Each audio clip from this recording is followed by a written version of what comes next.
मेरा नाम आंचल है। हम एक ऐसे माहौल में रहने वाले लोग हैं जहां पर लड़कियों को डरा धमका कर रखा जाता है। आत्मरक्षा के नाम पर हमारे साथ खिलवाड़ किया जाता है, मगर लोग नहीं जानते कि जैसे जैसे हमारी उम्र बढ़ती जाती है, लोग हमारे लिए दिल में भी डर पैदा करते रहते हैं। हम लड़कियों को फुल आज़ादी से जीने की परमिशन क्यों नहीं है? हम लड़कियों के साथ इतनी रोक टोक क्यों की जाती है?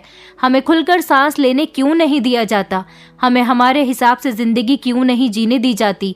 हमें क्यों घर से अकेले निकलने पर मना किया जाता है? हम जब घर पर देर से आते हैं तो हमें क्यों डांट कर डराया धमकाया जाता है कि बेटियों को घर में देर से आने की परमिशन नहीं है? हमें हमारी मर्जी के मुताबिक कपड़े पहनने से भी क्यों रोका जाता है? और फिर इन सारी रोक टोक से हम लड़कियां मानसिक रूप से अपनी सुरक्षा के बदले अपनी खुशियों का सौदा कर लेती हैं। ऐसा होना बिल्कुल भी सही नहीं है। लड़कों पर रोक क्यों नहीं लगाई जाती कि वो अपनी मर्जी के मुताबिक कपड़े क्यों पहनते हैं? क्यों लड़कों से ये सवाल नहीं किया जाता कि वो रात को देर से घर आते हैं? क्यों लड़कों से ये सवाल नहीं किया जाता कि वो सुनसान सड़क पर अकेले क्यों चल रहे हैं? क्योंकि हमारा समाज लड़का और लड़की में भेदभाव करता है। हमारे समाज ने लड़कियों के दिल में हमेशा डर ही पैदा किया है, जबकि लड़कों को उनकी मर्जी के मुताबिक जीने पर उन्हें फुल आज़ादी दी जाती है, जबकि हम लड़कियों से तो हमारी मूलभूत आज़ादी तक छीन ली जाती है। कुछ ऐसे ही मर्द भी होते हैं जो औरतों की हिफाजत नहीं करते, बल्कि उन्हें नोच खाने पर उतर आते हैं। ये मेरी कहानी है, बहुत दुख भरी और दर्द से भरी हुई कहानी, जिसमें हमारे ही रखवाले मेरी इज्जत के सौदागर बन गए थे। मैं उन रखवालों की बात कर रही हूँ जिन पर भरोसा करके लोग उनसे मदद मांगते हैं, लेकिन मुझे नहीं पता था कि मेरे साथ भी कुछ कभी ऐसा हो सकता है। मैंने तो कभी ऐसा सपने में भी नहीं सोचा था कि मैं जिससे अपनी हिफाजत के लिए मदद की भीख मांगने के लिए जा रही हूँ, वही मेरे आरोपी बनेंगे। दोस्तों, कहानी शुरू करने से पहले वीडियो को लाइक करें और कमेंट करके बताएं कि आपको हमारी कहानी कैसे लगी। और अगर आप अपनी कहानी हमारे चैनल पर देखना चाहते हैं तो अपनी स्टोरी हमें मेल करें। मैं एक मिडिल क्लास फैमिली से बिलोंग करती थी और एक प्राइवेट स्कूल में टीचिंग करती थी। मेरे घर के हालात बहुत ख़राब थे। मेरी फैमिली में मेरे मम्मी पापा और सिर्फ मैं ही थी। मैं जिस कॉलोनी में रहती थी वहाँ के काफ़ी सारे बच्चे मेरे ही स्कूल में पढ़ते थे और मेरे पास ट्यूशन भी लेते थे। उन्हीं में से एक बच्चा जिसकी उम्र 16 साल थी, वो 9th क्लास में पढ़ता था और मेरे पास ही ट्यूशन लेने आता था। वो मेरा फेवरेट स्टूडेंट था और मेरे सबसे ज़्यादा करीब था। उसने हमेशा हर अच्छे बुरे में मेरा साथ दिया था। क्लास का सबसे होशियार और इंटेलिजेंट बच्चा वही था। उसका नाम सोनू था। सोनू और उसकी फैमिली को मैं काफ़ी टाइम से जानती थी। उसकी माँ की मौत 2 साल पहले हुई थी। उनको अचानक हार्ट अटैक हुआ था और वो इस दुनिया से चल बसी। तब सोनू बहुत ज़्यादा अकेला रह गया था। क्लास में भी बहुत इनोसेंट बना रहता था। वो अपने आप में कुछ डिस्टर्ब सा था। पढ़ाई में भी उसका कोई ध्यान नहीं था। मैं उसको देख देख कर बहुत परेशान होती थी, क्योंकि जब क्लास का इंटेलिजेंट बच्चा अचानक पढ़ाई से अपना ध्यान हटा ले और उसके मार्क्स भी कम आने लगे तो ज़रूर वो किसी न किसी बात से बहुत डिस्टर्ब होता है। तब से ही मैंने उसके साथ फ्रेंडशिप कर ली थी। मैं उसके साथ टीचर कम बल्कि उसकी फ्रेंड्स बनकर ज़्यादा रहने लगी थी। जिंदगी इसी तरह से गुजर रही थी। मैंने सोनू को काफ़ी हद तक संभाल लिया था। सोनू मेरी हर बात मानता था और मेरी बहुत इज्जत किया करता था। फिर कुछ समय के बाद ही सोनू के पिताजी ने दूसरी शादी कर ली। उन्हें लगा कि उनका बेटा अपनी माँ के मर जाने की वजह से बहुत ज़्यादा डिस्टर्ब हो गया है और फिर घर में उन दोनों का ध्यान रखने के लिए कोई औरत भी नहीं थी। घर के काम काज भी सोनू के पिता को ही करने पड़ते थे। इसीलिए सोनू के पिता ने उसके लिए दूसरी माँ लाने का फैसला कर लिया। कुछ दिनों बाद उन्होंने एक कुंवारी लड़की से शादी कर ली थी और इस तरह सोनू की सौतेली माँ घर में आ गई। लेकिन वो अभी तक अपनी सौतेली माँ को एक्सेप्ट नहीं कर पाया था। उसे हमेशा से ही अपनी सगी माँ से लगाव रहा था। उसकी सौतेली माँ उस पर रोक टोक भी बहुत किया करती थी। सोनू मुझे अपने घर की हर परेशानी आकर बताया करता था।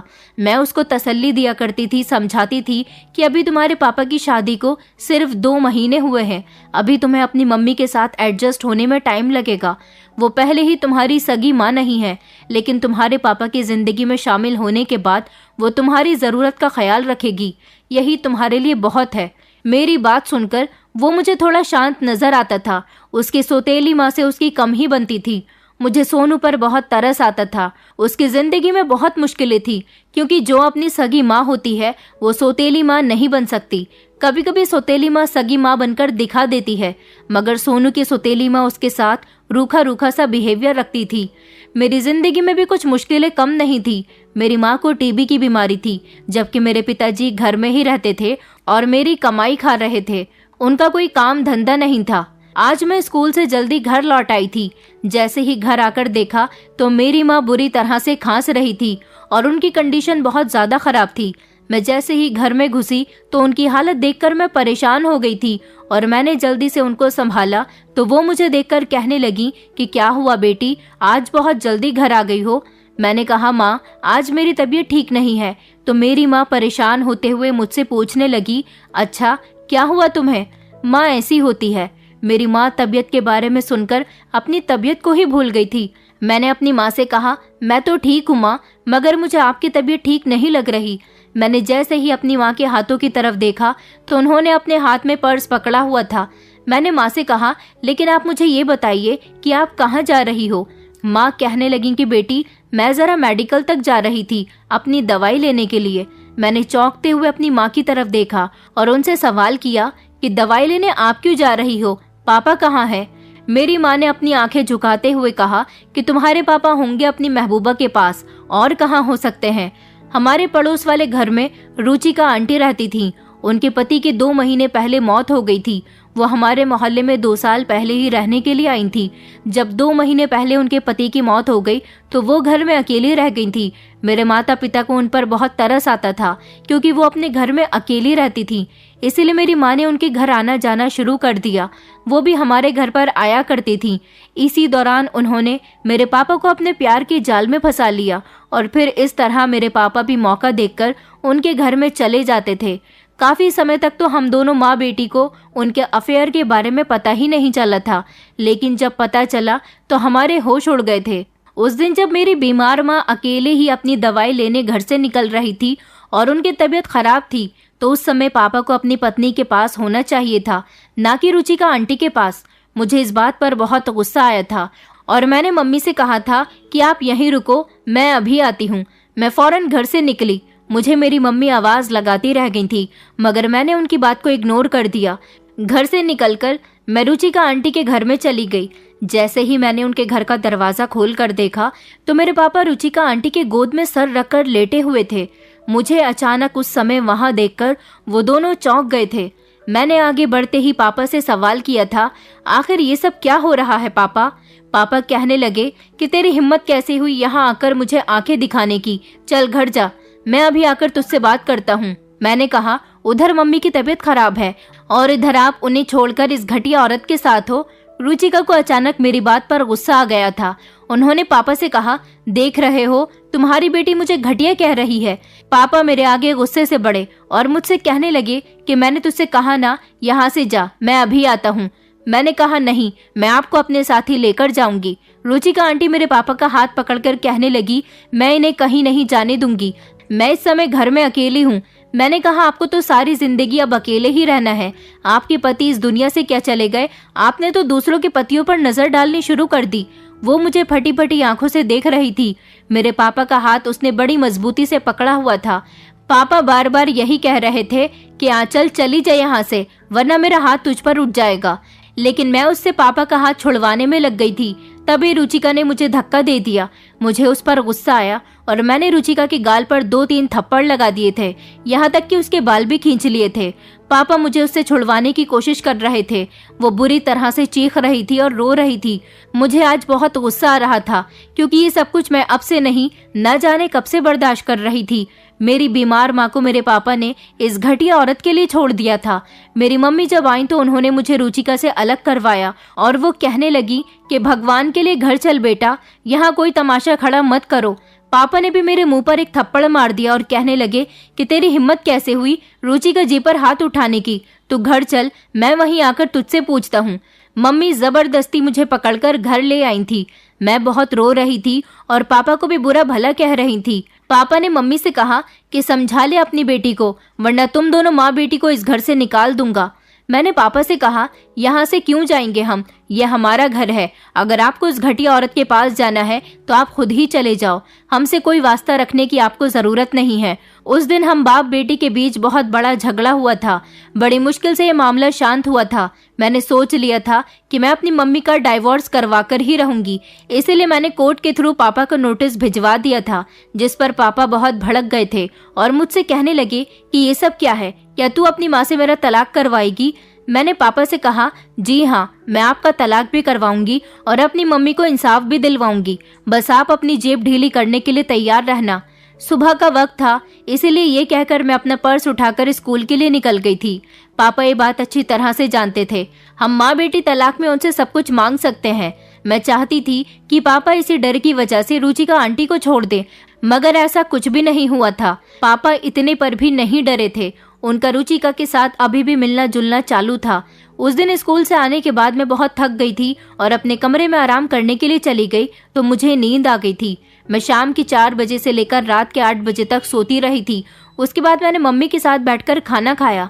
कुछ देर स्कूल का काम करने में बिजी हो गई, तभी अचानक घर के दरवाजे पर बेल बजने लगी। उस समय रात के 10 बज रहे थे। मैं जब दरवाजा खोलने गई तो दरवाजे पर एक मर्द और औरत खड़े हुए थे। मैंने उनसे पूछा कि जी आप कौन? तो उन्होंने मुझसे कहा कि आंचल आप ही हैं, हमें आपसे कुछ जरूरी बात करनी थी, क्या हम अंदर आ सकते हैं? मैंने कहा, लेकिन आप लोग हैं कौन? तो उस आदमी ने मुझे अपना आइडेंटिटी कार्ड दिखाया। वो एक पुलिस ऑफिसर था, जबकि वो महिला कांस्टेबल थी। मैंने उन लोगों को घर के अंदर आने की परमिशन दे दी थी। हमारे स्कूल में काफी दिनों से बच्चों की पढ़ाई को लेकर घोटाले चल रहे थे। मैं शहर के बहुत बड़े स्कूल में टीचिंग करती थी।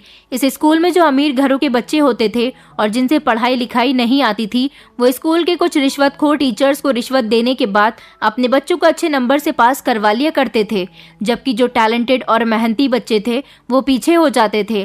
किसी पेरेंट्स ने स्कूल के खिलाफ पुलिस स्टेशन में जाकर रिपोर्ट दर्ज करवा दी थी। बस यही सब कंफर्म करने के लिए ये दोनों पुलिस वाले मेरे घर आए थे। मैं भी जानती थी कि रिश्वत लेने वाले टीचर्स कौन कौन से हैं। उन्होंने मुझे उनके नाम बताया और कहने लगे, क्या सच में ये लोग रिश्वत लेते हैं? मैंने कहा, जी ये तीनों ही टीचर्स रिश्वत लेते हैं। तो उन्होंने कहा कि मैडम, आपको यही बात पुलिस स्टेशन जाकर कंफर्म करानी होगी। आपके सच बोलने से स्कूल के ढेर सारे बच्चों का फ्यूचर सिक्योर हो सकता है। मैंने कहा, लेकिन इस समय? तो उन्होंने कहा कि मैडम थोड़ा अर्जेंट है, क्योंकि स्कूल के 2 टीचर्स को अरेस्ट कर लिया गया है। उनको अरेस्ट करने का हमारे पास कोई पुख्ता सबूत नहीं है, इसलिए हम आपको गवाह बनाकर यहाँ से ले जा रहे हैं, ताकि तीसरे का नाम भी आप बता दो और इन तीनों को सजा मिल सके। अभी वो पुलिस वाले मुझसे बातें ही कर रहे थे कि इतनी देर में मेरी मम्मी कमरे से बाहर आ गई और कहने लगी कि आंचल बेटा, कौन आया है? मैंने उन लोगों को बताया कि मम्मी, ये पुलिस वाले हैं। इन लोगों ने स्कूल के 2 रिश्वतखोर टीचर्स को अरेस्ट कर लिया है और मुझे बयान लेने के लिए पुलिस स्टेशन अपने साथ लेकर जाना चाहते हैं। मेरी मम्मी कहने लगी, अच्छा तो ठीक है, मैं भी तुम्हारे साथ चलती हूँ। मैंने कहा, नहीं नहीं मम्मी, आप आराम करो, आपकी तबीयत ठीक नहीं है, मैं घर की चाबी ले जाती हूँ। तभी वो पुलिस इंस्पेक्टर कहने लगा कि मैडम जल्दी कीजिए, हमें देर हो रही है। इस तरह जल्दबाजी करते हुए वो लोग मुझे अपने साथ पुलिस स्टेशन ले आए थे। पुलिस स्टेशन ले जाने के बाद महिला कांस्टेबल ने मुझे एक छोटे से कमरे में बैठने के लिए कहा था और कहने लगी कि आप यहाँ बैठिए, सर अभी थोड़ी देर में आ रहे हैं, वो पेट्रोलिंग के लिए गए हैं। मैंने कहा, मुझे यहाँ बुलाकर वो पेट्रोलिंग के लिए चले गए? वो महिला कांस्टेबल कहने लगी कि मैडम आप यहाँ बैठकर थोड़ी देर वेट कीजिए, बस सर आते ही होंगे। मैं वहीं पर रखी हुई बेंच पर बैठ गई थी। काफी टाइम हो गया था, कोई नहीं आया और रात भी काफी हो गई थी, इसलिए मैं बेंच पर लेट गई थी और लेटे लेटे मुझे नींद आने लगी थी। बेंच छोटी थी, मैं उस पर ठीक से लेट नहीं पा रही थी, इसलिए मैं जमीन पर अपना दुपट्टा बिछाकर उस पर लेट गई। फिर न जाने वो रात का कौन सा समय था जब अचानक मुझे अपने पैरों पर गुदगुदी सी महसूस हुई। मैं घबराकर उठ गई थी और मैंने जैसे ही नजर उठाकर देखा तो वही पुलिस इंस्पेक्टर मौजूद था जो मुझे मेरे घर से लेकर आया था। मैंने कहा, सर आप ये क्या कर रहे हो? वो मुझे अजीब अजीब तरह से घूर रहा था और मुझे टच करने की कोशिश कर रहा था। मैं चिल्लाने लगी मगर किसी ने मेरी आवाज नहीं सुनी। वो पुलिस इंस्पेक्टर बार बार मेरे करीब आ रहा था और जोर जोर से हंस रहा था। मैं समझ गई थी कि वो मुझसे क्या चाहता है और वो मेरे क्यों करीब आ रहा है, और फिर उसने मेरी इज्जत खराब कर दी थी। मेरी हालत बहुत खराब हो गई थी। अभी मैं ठीक से संभल भी नहीं पाई थी कि उसके बाद एक और पुलिस इंस्पेक्टर आ गया और उसने भी मेरे साथ वही सब कुछ किया। फिर तीसरा आदमी आया और उसने भी मेरे साथ गलत काम किया।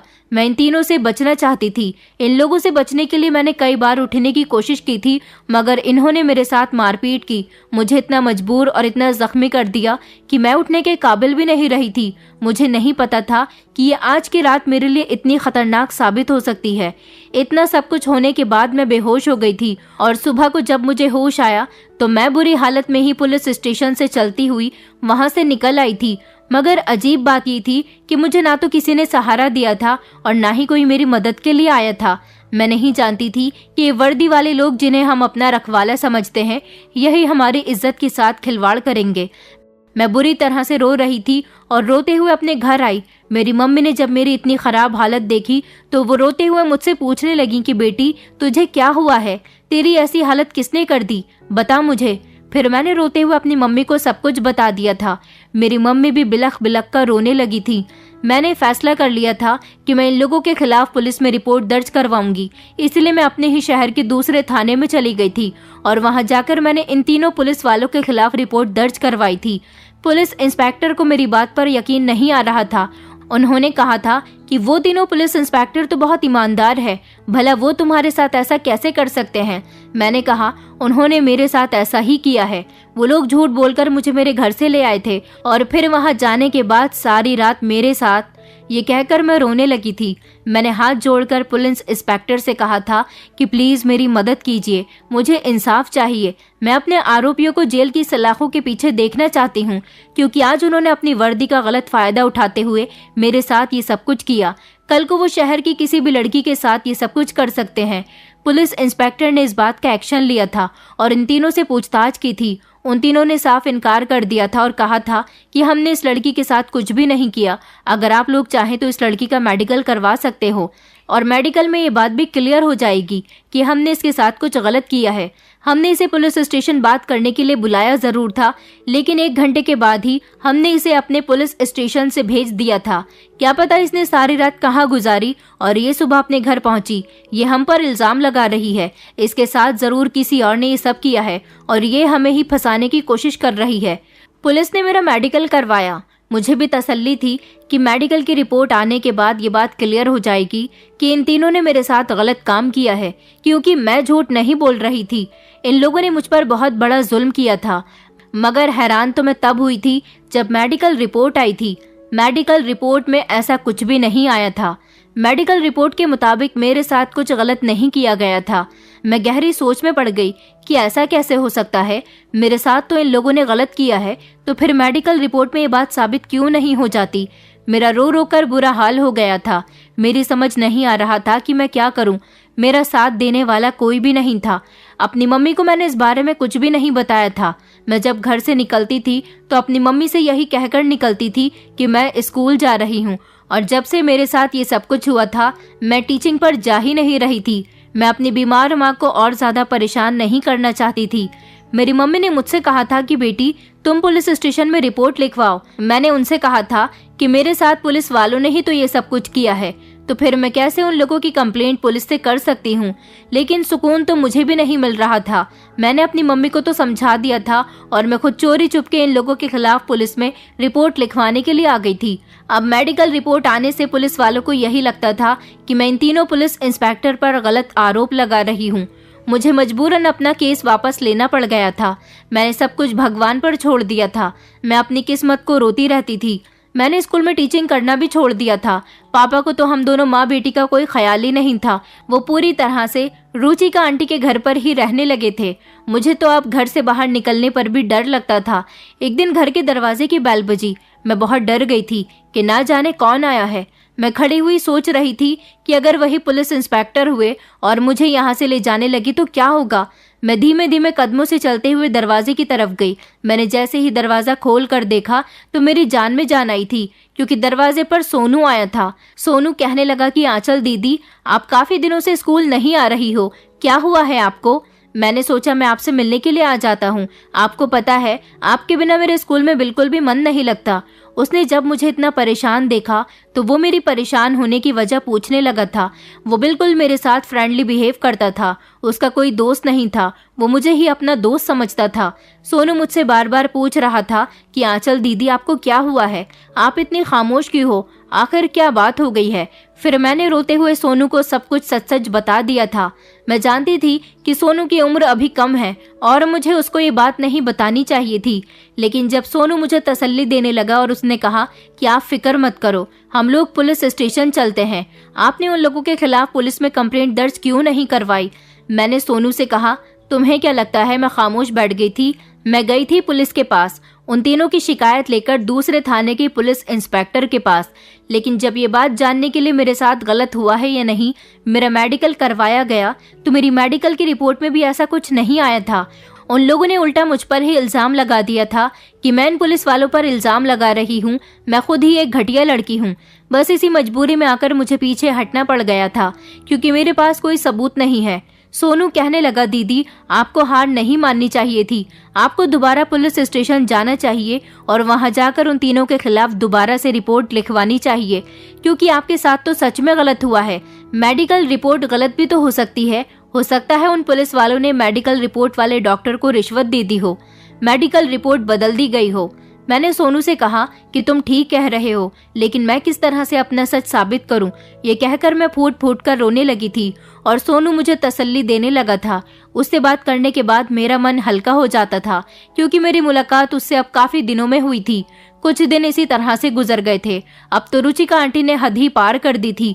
वो हमारे घर पर आ गई थी और मैं ये बात बिल्कुल बर्दाश्त नहीं कर सकती थी, क्योंकि पापा उन्हें हमारे घर पर ले आए थे और कहने लगे थे कि जितना ये घर तुम लोगों का है उतना ही रुचिका का भी है। मैंने रुचिका से शादी कर ली है। जब ये बात मैंने और मम्मी ने सुनी तो हमारे पैरों तले से जमीन निकल गई थी। रुचिका आंटी बड़े घमंड के साथ हम लोगों के घर में रहने लगी थी। हम दोनों माँ बेटी का तो रो रो कर बुरा हाल हो गया था। मैं ये बात बर्दाश्त नहीं कर सकती थी कि वो औरत जिसने मेरे पिता को मुझसे और मेरी माँ से छीन लिया, वो हमारे घर में राज करे। एक दिन मैं किचन में चाय बना रही थी जब रुचिका आंटी किचन में आ गई और कहने लगी कि मेरे लिए भी चाय बना देना।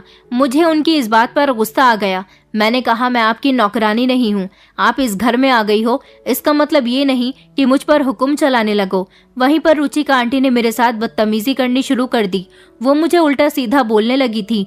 मुझसे ये सब कुछ बर्दाश्त नहीं हुआ और मैंने डंडा उठाकर उनको पीटना शुरू कर दिया। तब पापा ने उनको मुझसे बचाया था। मम्मी भी मुझे पकड़कर मेरे कमरे में ले गई थी। मैंने मम्मी से कहा, आज ये सब कुछ आपकी वजह से हो रहा है। अगर उस दिन आपने पापा को तलाक देने से इनकार ना किया होता तो इस घर में हम लोग सुकून से रह रहे होते।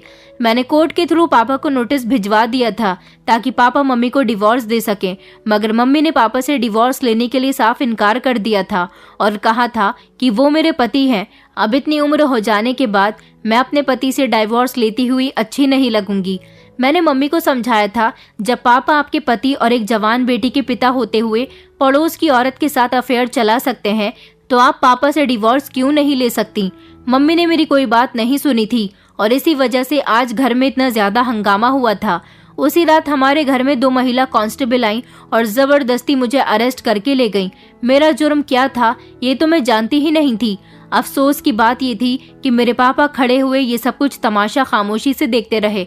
उन्होंने मुझे उन लोगों से बचाने की भी कोशिश नहीं की कि जबकि मेरी मम्मी बिलख बिलख कर रो रही थी।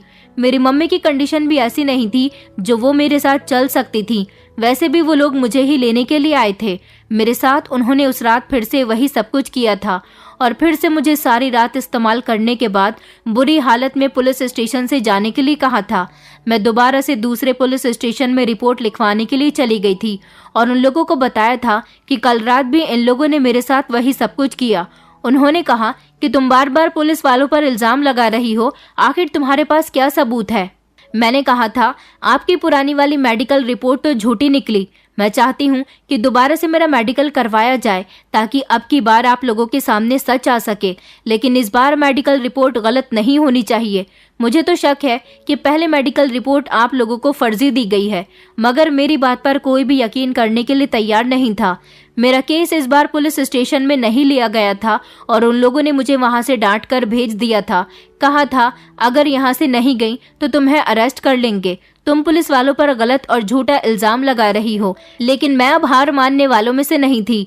मैंने कह दिया था कि अगर आप लोग मुझे जेल में डालना चाहते हो तो डाल दो, मगर मुझे इंसाफ चाहिए। आप लोगों को उन लोगों के खिलाफ कोई ना कोई एक्शन लेना ही होगा। मैं आप लोगों को कैसे बताऊं कि उन्होंने मेरे साथ गलत किया है, बल्कि वो लोग मेरे साथ दूसरी बार ऐसा कर चुके हैं। पुलिस स्टेशन में जितने भी पुलिस वाले मौजूद थे, कोई भी मेरी बात सुनने के लिए तैयार नहीं था। मेरी समझ नहीं आ रहा था कि मैं क्या करूं। मैं इस तरह घुट घुट कर नहीं जी सकती थी, इसलिए मैंने अपनी जान लेने का फैसला कर लिया था।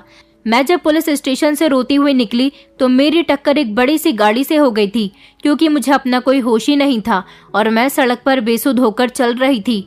टक्कर होने की वजह से मैं गिर गई थी। गाड़ी पर जल्दी ही ब्रेक लगा लिया गया था, इसलिए मुझे कोई नुकसान नहीं पहुंचा था। बस मुझे जमीन पर गिरने से मामूली सी खरोच आई थी। मैं खुद को संभालने की कोशिश कर रही थी। अचानक गाड़ी के अंदर से एक आदमी बाहर निकला और उसने कहा कि मैडम, आपको कहीं चोट तो नहीं आई है? मैंने कहा, मुझे चोट की परवाह नहीं है। आप तो अगर मुझे अपनी गाड़ी से उड़ा भी देते तब भी मुझे कोई फर्क नहीं पड़ता, क्योंकि मैं अपनी जान लेने के लिए ही जा रही हूँ। मेरी बात सुनकर अचानक वो चौंक गया था और कहने लगा, क्या आपको कोई परेशानी है? आप ऐसी बातें क्यों कर रही हो? मैंने कहा, किसी को कुछ भी बताने का फायदा नहीं है। मैं जमीन से उठकर खड़ी हो रही थी। अचानक मेरे कदम लड़खड़ा गए और मैं गिर गई। उस आदमी ने मुझे संभाल लिया और वो कहने लगा कि अगर आपको कोई परेशानी है तो आप मुझे बता सकती हो, मैं आपको आपके घर तक छोड़ देता हूँ। मैं बहुत रो रही थी। तब उस आदमी ने कहा कि आप जरूर बहुत परेशान हो, आप मुझ पर भरोसा कर सकती हो, मैं एक सीबीआई पुलिस ऑफिसर हूँ। उस आदमी की बात सुनकर मेरे कान अचानक खड़े हो गए थे। मैंने सोचा, अगर मैं इस आदमी को अपनी परेशानी बता दूं तो शायद ये मेरी मदद कर सकता है। मैंने इस आदमी को अपनी सारी परेशानी के बारे में बता दिया था और मैंने कहा था कि मुझे इंसाफ चाहिए। क्या सीबीआई मुझे इंसाफ दिलवा सकती है? वो सीबीआई ऑफिसर मुझे अपने साथ गाड़ी में बिठाकर अपने साथ ले गया था और वहां ले जाने के बाद उसने मेरा सामना कुछ महिला ऑफिसर से करवाया और कहा था कि आप इनको अपनी सारी इन्फॉर्मेशन दे दो, आपकी मदद जरूर की जाएगी। मुझे उम्मीद थी कि ये इंसान मेरी मदद कर सकता है, क्योंकि ये एक ईमानदार इंसान लग रहा था। मैंने उन दोनों महिला ऑफिसर्स को अपने साथ हुई एक एक हरकत के बारे में बता दिया था। महिला ऑफिसर मेरी सारी बात सुनने के बाद मुझसे मेरे घर का एड्रेस पूछने लगी थी। उन लोगों ने कहा था कि आपको न्याय जरूर मिलेगा, हम आपकी मेडिकल रिपोर्ट करवाते हैं। उन लोगों ने भी मेरी मेडिकल रिपोर्ट करवाई थी, मगर अजीब बात ये थी कि इस मेडिकल रिपोर्ट में भी वही आया था जो पिछली रिपोर्ट में आ चुका था। मगर मैं बार बार रो रो कर यही कह रही थी कि मेरे साथ ऐसा एक बार नहीं बल्कि दो बार किया गया है, मैं गलत नहीं हूँ। पुलिस ने मुझे अपने पास कस्टडी में रख लिया था और उन्होंने अपने तरीके से इस केस को हैंडल किया था। मुझे तो उम्मीद भी नहीं थी कि वो लोग मेरी इस तरह से भी मदद कर सकते हैं, मगर फिर कहते हैं ना कि भगवान सब्र करने वालों के साथ होता है। सच कभी छुपा नहीं रह जाता और फिर 1 महीना ये केस चलने के बाद मेरे मुजरिमों को सजा मिल गई थी। सीबीआई ने मेरे बयान पर उन तीनों पुलिस ऑफिसर्स को अरेस्ट कर लिया था और उनका भी मेडिकल करवाया गया था। उस रात मैंने जो कपड़े पहने थे वो कपड़े मुझसे मंगवाए गए थे। मेरे घर वालों को भी उन्होंने अपने ऑफिस में बुलाया था और उनसे भी पूछताछ की गई थी। जिन तीनों पुलिस वालों के खिलाफ मैंने सीबीआई में रिपोर्ट दर्ज करवाई थी, उन तीनों के कॉल रिकॉर्ड्स भी चेक किए गए थे और उनकी फोन लोकेशन भी। इस सब से तो उन्हें कुछ नहीं मिला था, लेकिन जब मेरे कपड़ों की जांच की गई तो मेरे उन कपड़ों पर उन तीनों में से एक पुलिस इंस्पेक्टर के स्पर्म के क्लू मेरे दुपट्टे से मिले थे, क्योंकि उस रात मैं जमीन पर अपना दुपट्टा बिछाकर लेट गई थी और उन लोगों ने मेरे साथ गलत काम करने से पहले इस चीज का ध्यान ही नहीं रखा, जिसकी वजह से मेडिकल रिपोर्ट में ये बात साबित नहीं हो रही थी कि मेरे साथ गलत काम किया गया है और उसकी परफ्यूम की खुशबू मेरे कपड़ों में अभी तक बसी हुई थी। लेकिन शायद उस दिन मेडिकल के दौरान उन लोगों ने इस बात पर ध्यान ही नहीं दिया था कि मेरे कपड़ों की भी जांच होनी चाहिए। उन्होंने सिर्फ मेरी जांच की थी। एक पुलिस ऑफिसर को अरेस्ट करने के बाद उसने बाकी दोनों पुलिस ऑफिसर का भी नाम उगल दिया था। सवाल ये था कि उन लोगों ने मेरे साथ ये सब कुछ क्यों किया था, तो पुलिस ने उन लोगों से अपने तरीके से ये बात भी उगलवा ली थी। जब उनकी खूब पिटाई की गई तो उन्होंने ये सब किसके कहने पर किया था उसका भी नाम ले दिया था।